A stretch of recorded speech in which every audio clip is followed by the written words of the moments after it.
Welcome to a brand new episode of Uncommentary, coming to you on the eve of a rather inconsequential match between India and Netherlands. I'm your host. My name's Dev from Melbourne, and my friend Narayan joining me from Mumbai. Let's do a recap of the past 2 weeks, Narayan, considering we were off. Apologies due to my health. Um, some of the crucial matches in this World Cup that sealed the top four positions on the table, the top four standings. We now know who's playing whom and where. India takes on New Zealand at the Wankhede Stadium in Mumbai, and South Africa and Australia battle it out for a chance in the grand final in Eden Gardens, Kolkata. Let's talk about some really bright prospects of teams that have shown that took this opportunity in the World Cup and came out with flying colors. Afghanistan have been one outstanding performers who marked and announced to the world that they've arrived in grind style, beating some top teams like England and Pakistan, and almost taking it against Australia home. Um, if it wasn't that innings from Glenn Maxwell, super innings by a superhuman. Yeah, wishing everyone a very happy Diwali from India to everyone around the world celebrating the Festival of Lights. And it's beautiful that it's come in the midst of a wonderful Cricket World Cup, which is ongoing, which is on the cusp of the group stages also being wrapped up. And yeah, it's been a couple of weeks since we last did a podcast, unfortunately, but health conditions of my colleague not up to the mark, which is why we apologize. Yes, it's been great matches over the last couple of weeks, and as you rightly put, Afghanistan is one team that has shown a lot of promise in their performances across matches. Unfortunately, uh, the one match that stands out would be the one that was within their grasp of winning it by more than 200 plus runs, uh, in which they ended up losing. All thanks to Glenn Maxwell, who was playing with one leg, um, and the bowlers bowling to him at his strongest points.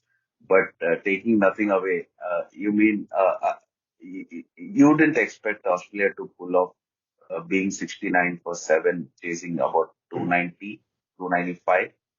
Um, the last thing you expected would be how much would be the defeat of the margin.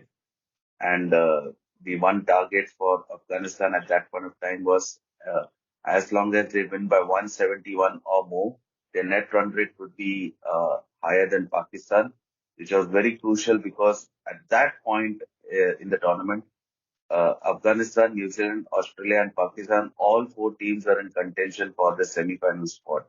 Yep. So that was a very crucial match, and who knows if Afghanistan had pulled off the victory against Australia, their last group match against South Africa, which just happened a couple of days back, they would have won that and they would have qualified into the semis to face India at the Wankhede. But as fate would have it, Glenn Maxwell had other plans, playing on one leg and actually scoring a double century in a Cricket World Cup.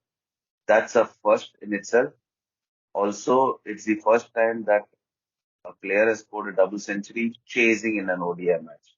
Yep. All the double centuries that has happened so far has been of the team batting first. So yeah, True. um, this was an exceptional innings. I mean, it's something that you will want to see the highlights over and over again. Um, Afghanistan just missed a trick or two in that match. If we look at the dolly drop catch of Glenn Maxwell, as well as the LBW DRS call that looked plumb. Unfortunately, DRS showed it to go over the stumps of the middle stump, over the middle stump, which was very surprising, but fair enough. And then there was a very tough chance that was dropped by the captain. But if you look at the replay, when he dived, I think he would have reached the ball even if he had not dived. So that could have been something that could have been avoided by Afghanistan. So you could see that Glenn Maxwell has got three lucky breaks in that match, but taking nothing away, that was an exceptional innings and one to savor for the World Cup. And tough luck for Afghanistan. But yeah, Afghanistan has been one team that has shown a lot of promise, considering what they have been through for the last couple of years. And it's only going to get better for them with more and more series, bilateral or other ICC tournaments. And yeah, you could see them knocking on the doors of trying to qualify for the semis or the finals in the years to come. Yeah, in a way, um, teams like Afghanistan, Nepal, they have been showing promising signs in the qualifiers, the ICC qualifiers that run. Even in the Asia Cup, we saw some really good cricket, and we only want we want only good things to happen with all the newcomers in world cricket.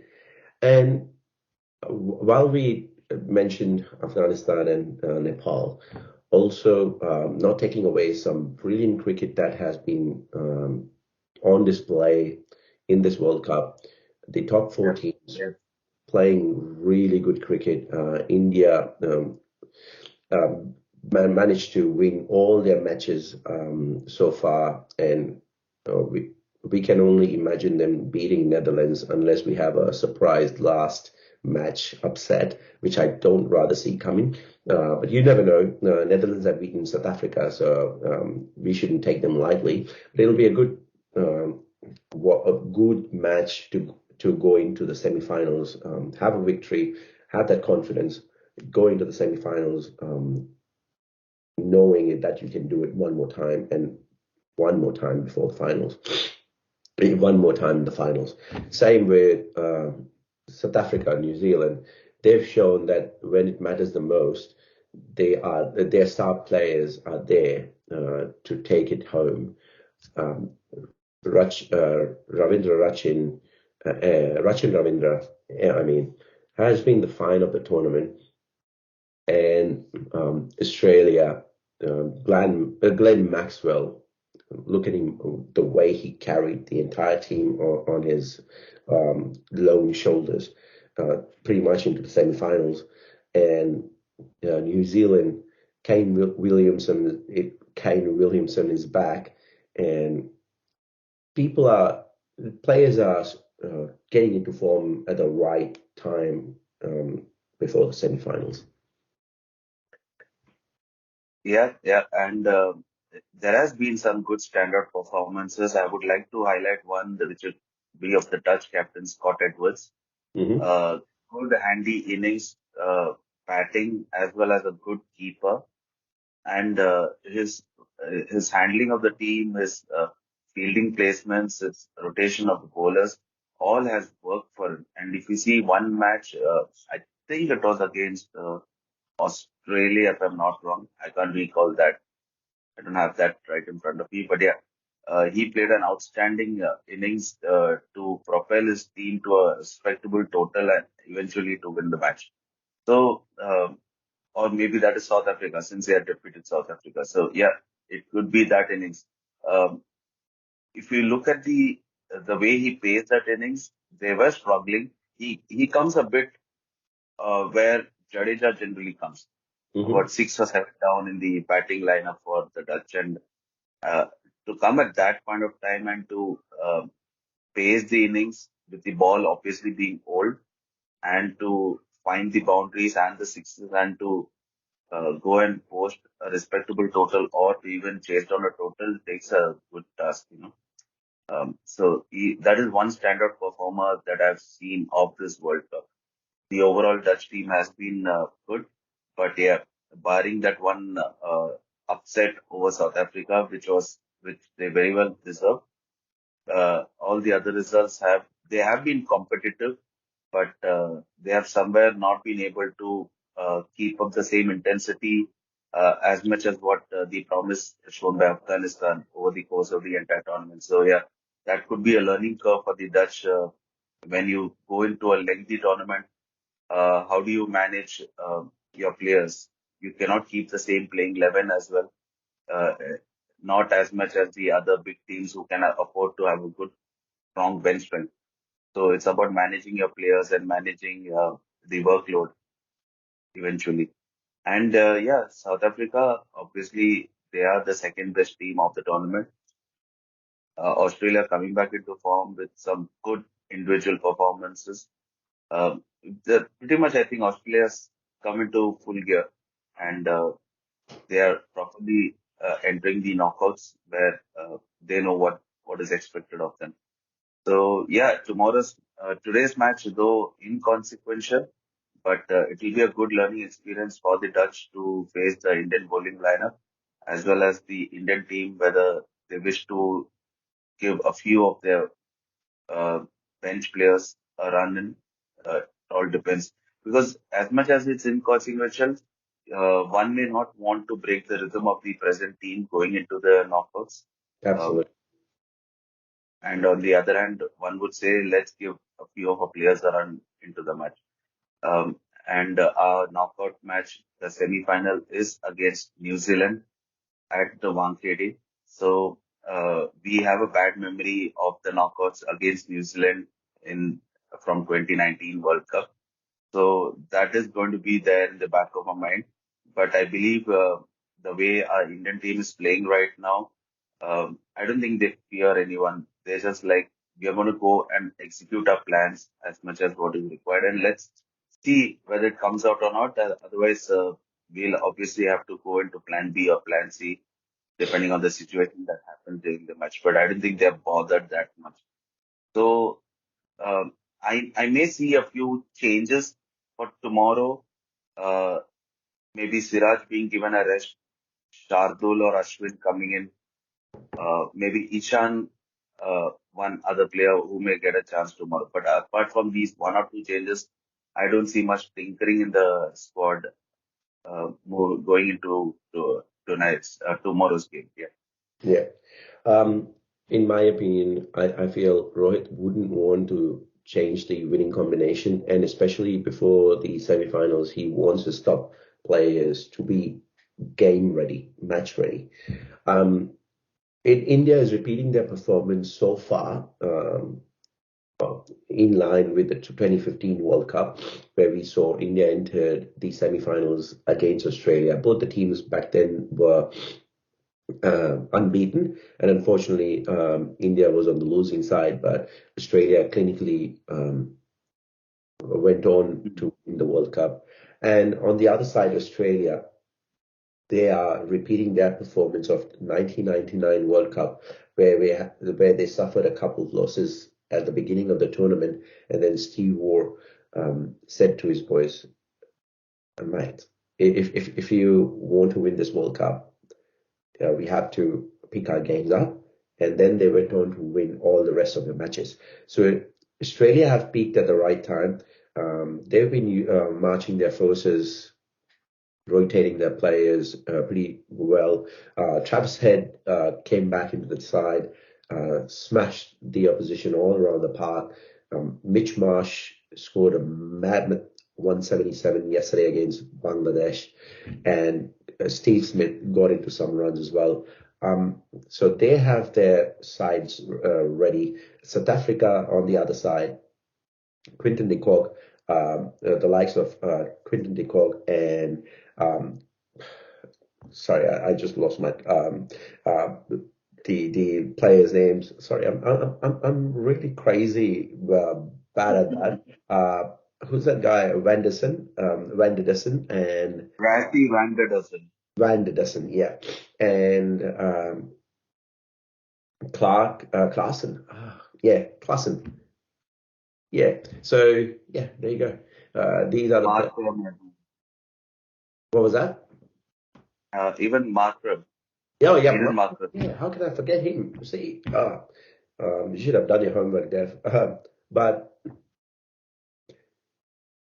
a a huge, huge stage setup for these top players, Virat Kohli and Rohit Sharma from India, to look out for, and not to forget KL Rahul and Sky, who can be in demolition form on that given day. Uh, One, I would just like to start this by saying this will be the last World Cup for Quinton de Kock, as he's already announced his retirement from the game, as well as David Willey, who played his last group match for England today in their win against Pakistan. So Yeah. that was his last match for in England colours, because he also has announced his retirement during the middle of the World Cup when he wasn't offered the central contracts uh, as was provided for the other players. And yeah, looking at how the age of our players is also stacking up, I do believe that it may probably be the last 50 over World Cup for both Rohit and Virat as well. Hmm. Uh, though they have not, they have a long way to go, but do you see them playing at the top of the game at the age of 39, 38? That looks that looks a tough probability with other younger players knocking on the door, but we have a long way to go for that. Uh, uh, let's concentrate on the World Cup presently in hand in India. And yeah, the two people whose tenure for their respective national team ends with this World Cup would be Quinton de Kock and David Willey. Um, Quinton de Kock, yeah, he would like to go out on a high now that his team has entered the semi-finals, but they are up and going to be playing against Australia, and there could be some scars that is going to be at the back of the mind for the South Africans, especially their previous encounters with the Aussies, the most famous one being in 1999, when, yeah, Steve was just said, informed Gibbs that you just dropped the World Cup, mate. So, yeah, and South Africa would like to uh, Get off their tags of choking. get over their 2015 World Cup scar when they narrowly lost to New Zealand in the semis. Uh, which was the last World Cup for Steyn, Mokel, APD, and a few others as well. But so yeah, South Africa has been there. They would like to show their mental strength. They are not the team of the past, and they would like to go and win against Australia at the iconic Eden Gardens. And India would like to do likewise by defeating the New Zealand at the Wankhede, the home of cricket in India, for a chance to play in the finals at the Navi Mutera on Yeah. Sunday. Um, Predictions for the big semi-finals, India, New Zealand. Who do you reckon? Before who do you reckon will win? What do you think of the toss? Knowing how uh, true the pitch stays throughout the game in Wankhede, we've seen some amazing cricket so far. Uh, India won comprehensively against Sri Lanka in the batting first there, whereas Australia chased it down with Glenn Maxwell hitting that magnificent innings, um, chasing. So Mm. pitch will stay really true, I believe. What do you reckon?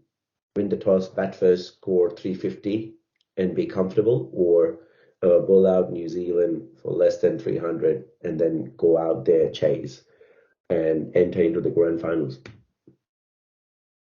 Before I come to that, I would just like to speak about the upcoming match against the Dutch. I think India has tried enough of batting first in the tournament.